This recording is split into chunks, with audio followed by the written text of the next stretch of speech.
నమస్తే voice today news కి స్వాగతం. నేను సుమలత. కంటోన్మెంట్ ఉప ఎన్నికల ప్రచారం నేపథ్యంలో కాంగ్రెస్ పార్టీ ప్రచారాన్ని ముమ్మరం చేసింది. కాంగ్రెస్ పార్టీ అభ్యర్థి గణేష్ మోండా మార్కెట్ డివిజన్ పరిధిలోని లోకియా నగర్, వడ్డెర బస్తీ ప్రాంతాలలో ఇంటింటా తిరుగుతూ కాంగ్రెస్ కు ఓటు వేయాలని అభ్యర్థించారు. కాంగ్రెస్ పార్టీ అమలు చేసిన 6 గ్యారెంటీలు పేద మధ్యతరగతి ప్రజలకు ఎంతగానో ఉపయోగపడతాయని అన్నారు.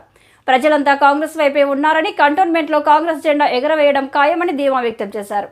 పేద ప్రజల పక్షాన వారి అభ్యున్నతికి కాంగ్రెస్ పార్టీ దోహదపడుతుందని అన్నారు.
చేతి గుర్తుకే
ఆశీర్వదించి మీ కొడుకు పోటీ చేస్తుంది. ఈసారి కాంగ్రెస్ తరఫు నుంచి అందరూ చెప్పి దయచేసి